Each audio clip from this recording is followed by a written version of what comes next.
Welcome back everyone. Thank you so much for taking your time to watch my videos.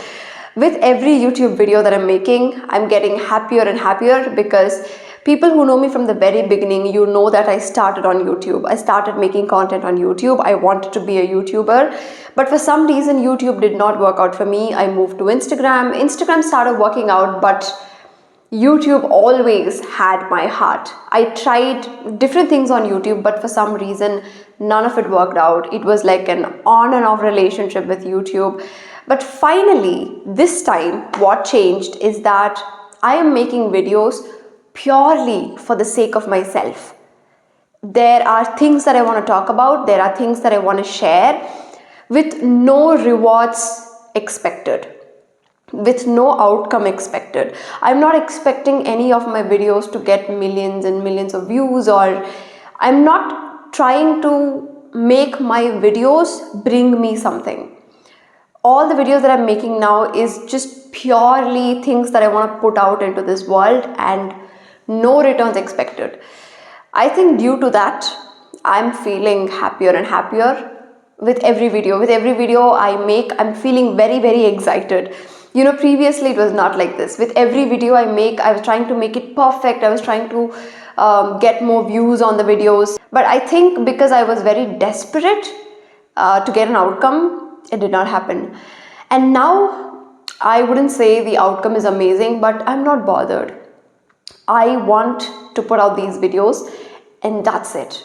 Even if one of you or two of you, you're able to relate to what I'm saying and you're able to get something out of my videos, I'm happy.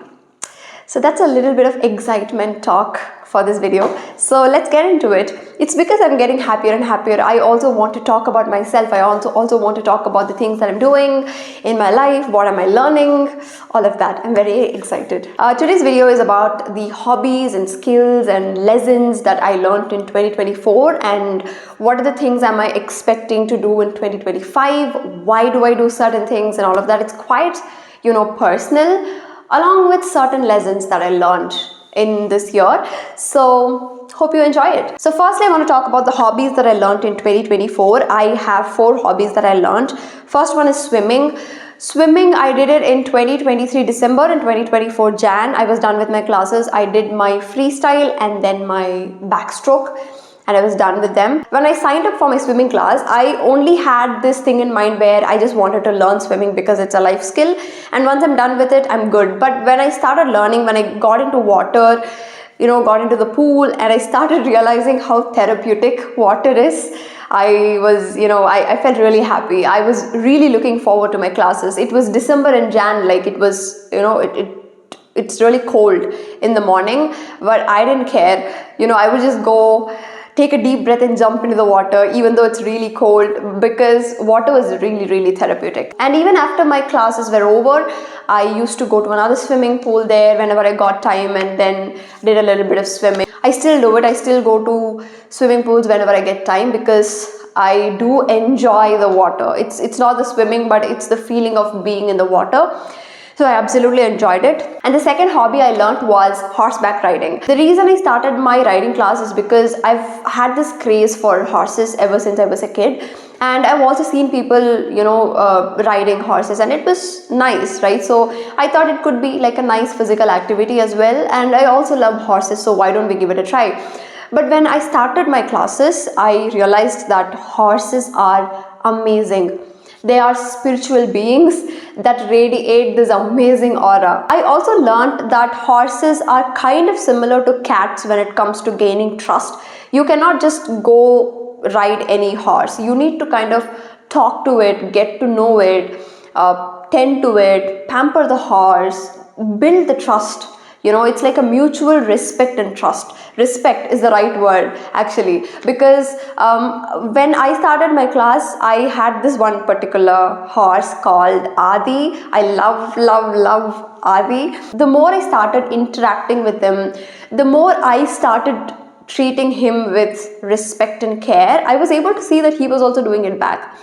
And I kind of started to enjoy that, mutual exchange of energy. It was amazing. And more than riding the horse, I really enjoyed spending time with him, saddling him up or removing the saddle or bedding the horse or kind of, just being there and analyzing or observing his activities. That I really enjoyed just being around him and taking care of him more than riding him. That's the truth.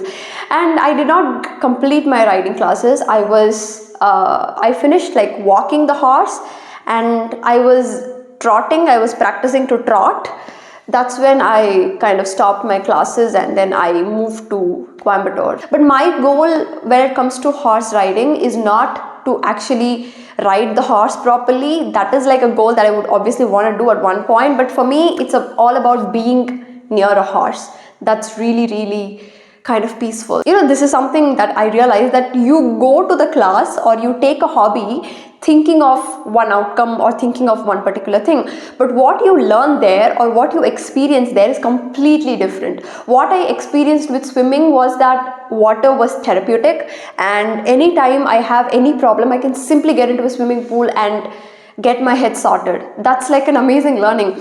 And when it came to horses, I just thought I'm going to do some physical activity with a horse, but I learned that horses are amazing beings, and they give you this I really cannot explain it in words. The kind of exchange you have with the horse, I cannot explain it in words. You guys need to experience it for yourself, okay? And the third hobby that I learned was piano. Obviously, I did not finish my classes because I moved to Coimbatore, so I had to cut my classes, and I'm looking for classes here, but I couldn't find anything that teaches you piano with like an actual piano. They all have keyboards, which I don't want. I want an actual piano, so I'm looking for it. But anyways, I have never envisioned myself with a musical instrument. Never in my 25 years of existence, okay? But for some reason, I got this urge to kind of try piano. I always have admired people who play the piano and violin. I admire, like I have so much respect for people who play the violin, because that's like an amazing instrument, right? And for me personally, I never thought about learning a musical instrument. For some reason, I don't know why. I think in the back of my head or subconsciously that musical instrument is not for us, or music is not for us, because people tend to tell you that if you want to learn music, you should learn it from childhood. You can't do it as an adult, right? So some sort of, I think, limiting belief was there in my head, and all of a sudden I thought, why don't we give it a try? Maybe we can go for 1 or 2 classes and see how it is. And I wanted to do piano. I thought about, okay, do we want to do piano or violin? For some reason I was kind of attracted towards piano, so I thought, okay, let's do it. And I took a class, and again, it's amazing. I would say ever since my first class, I had this amazing experience inside me. Like when you kind of form the tune and you do it with your fingers, it's amazing. It's really amazing. So I continued my classes for like 2 months, I guess, and after that, again, I shifted here. But I'm thinking about getting a piano for myself, but it's quite expensive. Anyone wants to sponsor, I'm ready to receive it. Okay, so yeah, there is a piano in Yamaha that is electric piano from Yamaha that costs 1 lakh. That's like the starting price. So I'm ready to take second hand also. If any of you watching this have a second hand piano. Okay, so anyways, let's just put it out to the universe that I want a piano, please help. So I would like to continue my piano classes. I just stopped it in between and I really enjoyed it. So I would like to continue, but let's see if time and resources align for us. So the fourth hobby was, I was learning French for a while. I think for 2 months I was very regular with it. I was learning on Duolingo. I was maintaining my streaks.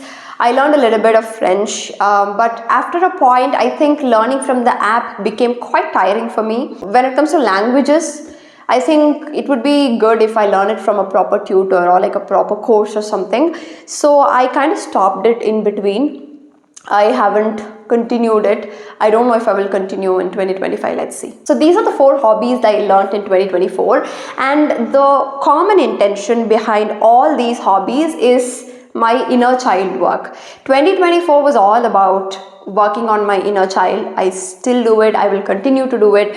And as a kid, I used to do so many things. I used to do a lot of extracurricular activities. I am that student that kind of annoys everyone with her hyperactiveness. Yeah. So in my school times, I used to do a lot of activities, like anything, you name anything, I'll be there. Speech, I'm there. Essay writing, I'm there. Dance, I'm there. Fancy dress competition, I'm there. Like literally, Thirukural competition. We do this Thirukural competition in schools. I was there. I used to tell 100, 200 Thirukural just in the flow. I would just by heart them and then I would just tell them. So I was there. And sports, I was there. I know I'm not an athletic person, okay? I cannot run fast, I cannot lift stuff, I cannot do this basketball thingy and all. No, sorry, not basketball, what is that, volleyball thingy and all. But I would still be there, in the team. So I am a person who's you name anything, I'm there. And I was also an academic person. I used to score really good marks and I was always the topper of the class kind of stuff. The typical first bench student I was. And yeah, I used to be like this in school. And I come from a very humble background. We did not have a lot of money growing up, so we did not have the opportunity to spend money and learn stuff like this, like swimming or music or anything. So whatever I was able to learn without spending money, I did that. So everything that we did in schools, like studying, or be it quiz competitions or dance competitions or speech competitions, whatever it is, right? I was there. Even drawing competitions also, I was there. I used to draw also, not good drawings, but I did it. Everything, I don't care if I'm doing it right or not, I would just be there. I would just do everything. Okay, so I was like that. But I always wanted to learn a lot of other things like this, something like a new hobby, like a different hobby, apart from things that constantly involve reading or writing stuff. And like I said, growing up, we did not have the financial stability to do that. And I think I was involved in a lot of extracurricular activities until the age 15. 16, 17, I was put in a hostel. There, everything was all about just studying. So I just kept studying there. I did not do anything else.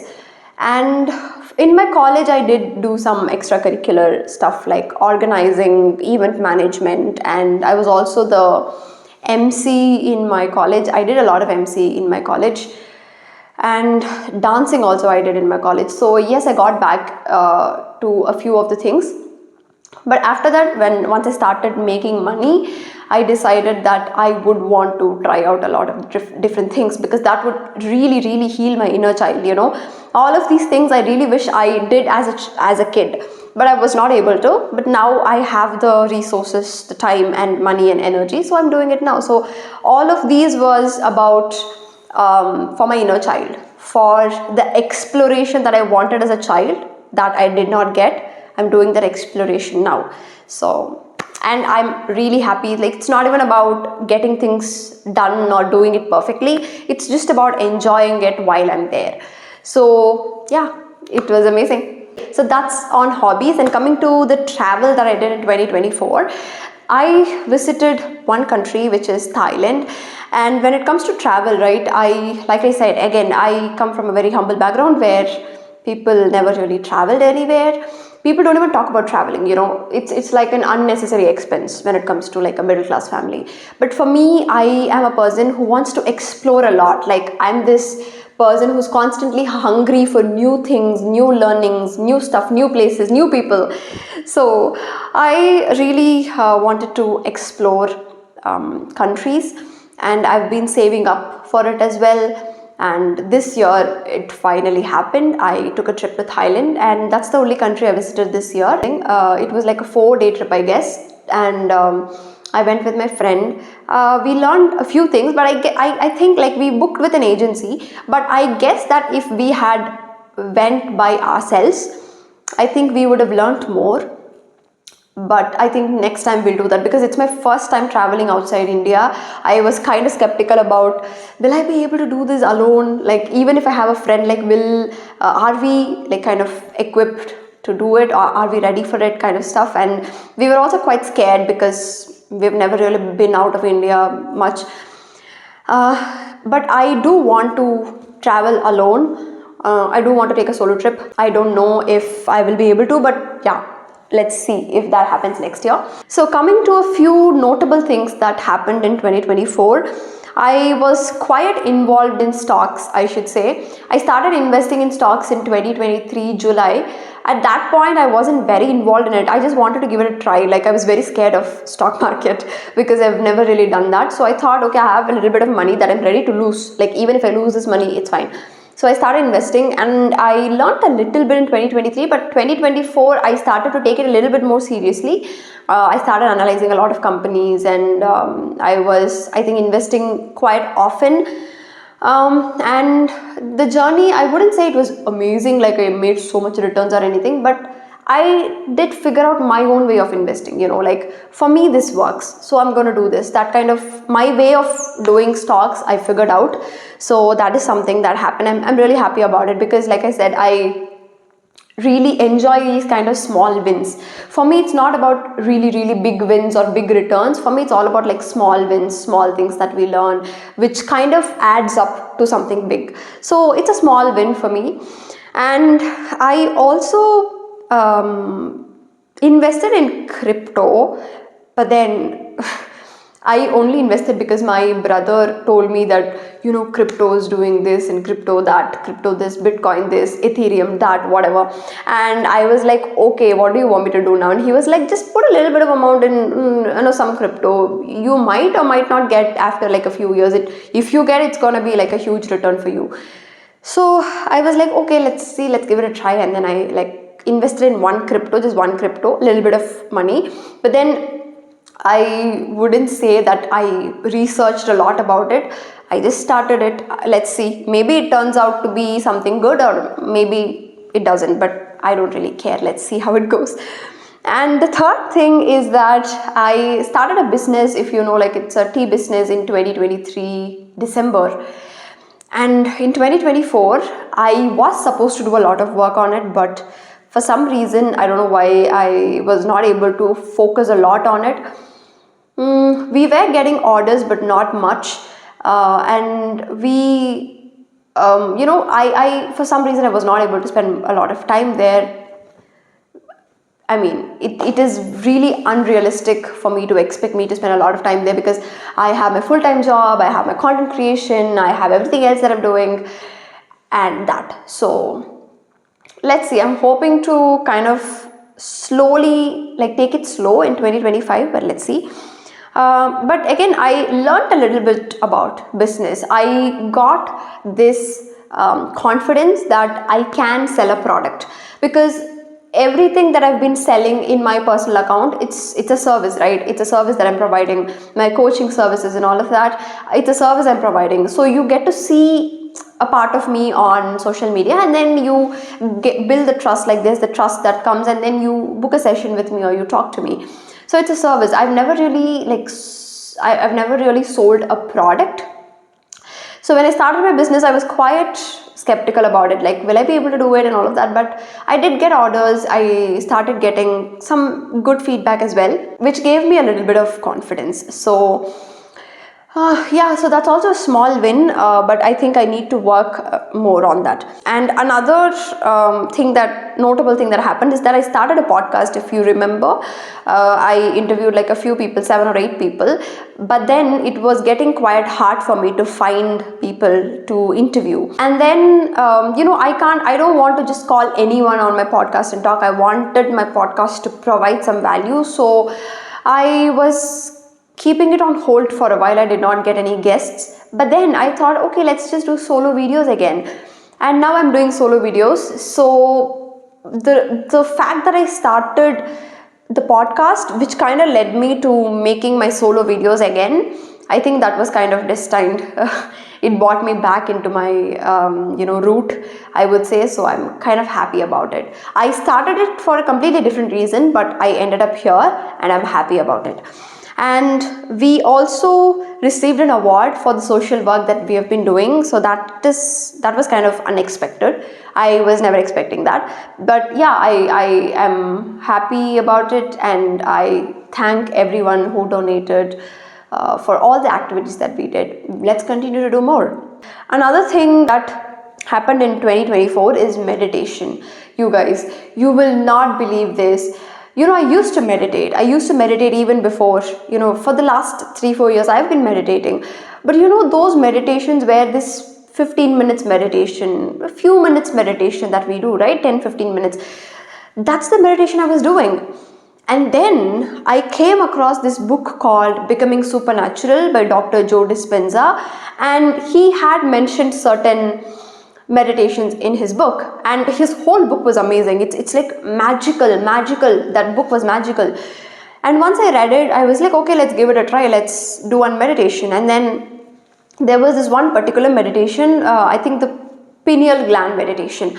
So I was like, let's do that. And one day, it was just random, you guys. I was just sitting on my bed, and it did tell me, like the instruction did tell me that this would take you 20 minutes, this would take you 15 minutes. So overall, it would at least take you like an hour for you to meditate. And I was like, okay, let's give it a try. And then I started meditating, and I started seeing colors. Like I saw this dark blue color when my eyes were closed and I was like meditating.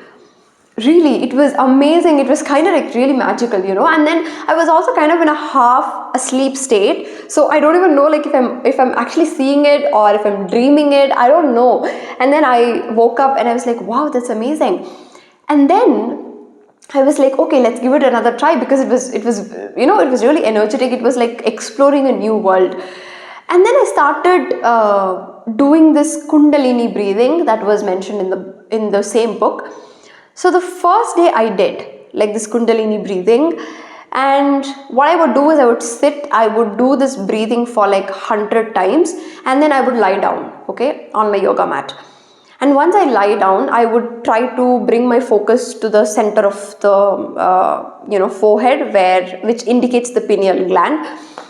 I would bring my attention here, and I would just lie down, and I started sensing my body kind of vibrating. Not shaking is kind of shaking, but vibrating. My hands are like this, but I can feel my blood or like the insides vibrating, like it's jumping kind of feeling. I felt that all over my body, and I was like, wow, that's an amazing feeling.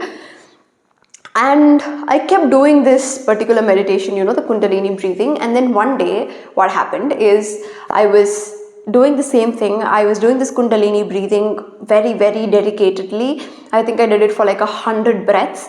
And then I lied down, and then I was just closing my eyes and focusing here.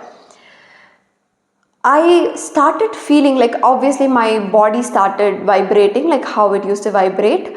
The insides of my body, they started vibrating.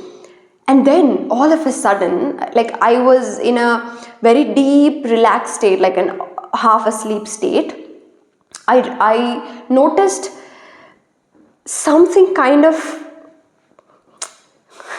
lifting from my body, okay? It's like, imagine this is me laying flat on the ground. These are my legs and this is my head. I'm feeling my whole body vibrating inside on my legs, not on the upper part of my body, but on my legs, like throughout my legs. I was able to feel something kind of rising like this, like something from the insides of my body was rising like this. I was able to feel that. And I got scared, because it's like, it was so evident. I was able to feel it. I got scared because it felt like something was rising from my legs and knees and thighs, and it was like coming towards the upper part of my body, as if something from my body is going to rise completely. I got scared. Like when I felt something rising from the lower part of my body, I got scared, and then I opened my eyes. Like I jerked and opened my eyes. but it was also a very nice feeling, it felt good, but I was scared. It's like a new thing for you to experience. I was scared. I opened my eyes. Ever since that experience, when I meditate, I try to recreate the same thing, but it never happened. When you meditate, you should meditate without any such expectations. If you have such expectations, if you have an outcome in your mind, then it will actually stop you from meditating or stop you from achieving it. So after that experience never happened, and I also kind of gave up. Like, I did not try to recreate it. But meditation is a huge thing that I learned in 2024. That's pretty much some things that are like on the top of my head, and a few lessons from 2024. If I have to say, I really started trusting God, God, universe, whatever you want to call it. Anytime I have any problem, I just pray to God, and that has helped me so much.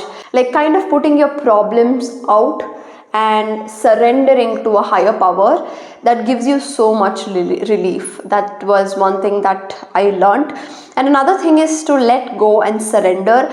I have been practicing this for almost all areas of my life, even this and everything, and I have seen it work. It has taken a lot of stress away from my head, and my life has become much more easier. Like, when I was trying to force outcomes, when I was trying to control the outcome, control the way that my life works, things did not go my way, and I felt really miserable at that point. But when I let go and I was like, okay, I know things will happen. I know things will happen for the best, and I'm just going to surrender.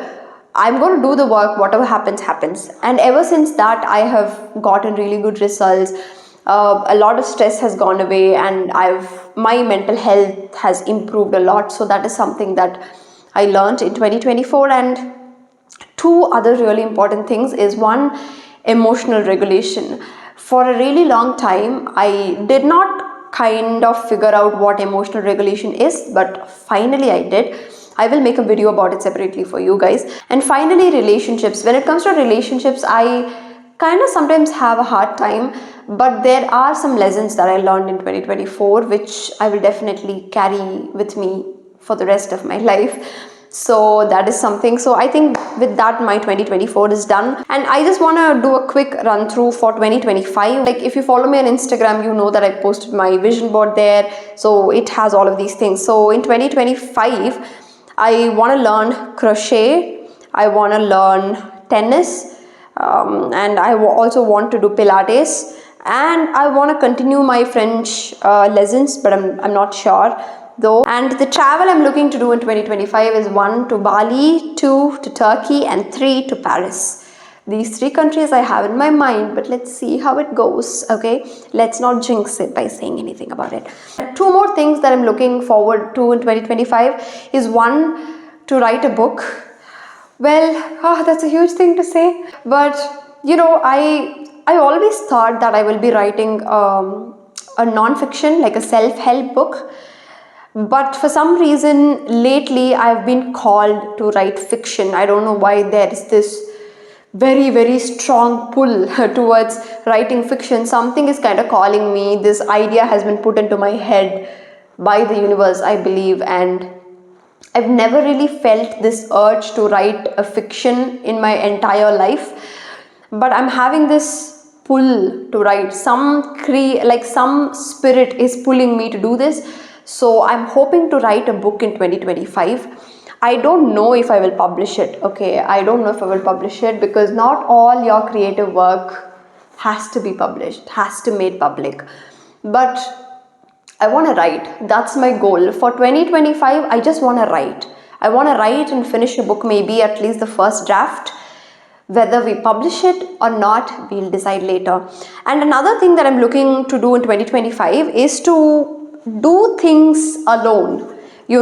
Like, for example, there are certain things that I enjoy. Like, I enjoy listening to symphonies. So if there is a concert, like a symphony concert, I would like to go, but you cannot find people who would kind of enjoy the same thing, right? So I am hoping to do a lot of things by myself in 2025. So that is something that I'm looking forward to. And apart from this, The intention I have for 2025 is to be in a really good energy, not to do anything that would deplete my energy. If something is not good for me, we throw it out. Okay, that is one. And to work on my goals completely. That's pretty much it. So I think from all the things that I've talked, one other thing that I'm just realizing is that how much I have inclined towards God and a higher power. I always felt uncomfortable using the word God because there was always this kind of, controversy or whatever the vibe around the word God. So I always used to use the word universe because that was kind of like in the safe zone. But now I'm not uncomfortable using the word God because you call it God, you call it universe, you call it whatever name you want, but it's all the same. Like it's a higher power that is there, that is present, and I have felt it. And again, there would be stupid questions like how do you prove it, or I want to experience the same thing. See, how I experience God and how you experience God would be completely different. For me, it's very simple. Like if I want to pray, I spread out my yoga mat, I sit with my legs crossed, and then that's it. I just close my eyes and I pray. And when I close my eyes and when I think about God, for me, God doesn't have a form. So when I think about God, I just visualize this vast space that is above us. I visualize galaxies and stars. That's what comes to my mind when I close my eyes and think about God. So I kind of hold that vision and pray, tell whatever I want to say. But for you, it could be different. You don't have to see the same vision that I see. You don't have to pray the same way that I pray. You don't have to speak the same way that I speak. The connection that we have with the higher source is unique for each and every person. So you can do any kind of prayer that you want, however you want to talk, however you want to envision God. But the higher power is there, it is present, and it is available for all of us. We don't need anyone in between to kind of help us get there. So however you want to take it, it's up to you. But I do strongly believe in this higher power. And I strongly believe that it has been guiding me throughout my life, and it will continue to guide. And yeah, that's pretty much it, I guess. I'll close this video with this. So whatever hobbies that you are doing, whatever it is that you are looking forward to, leave it in the comments. And if you have specific things that you want me to talk about, again, leave it in the comments, and then I'll see you in another video. Bye.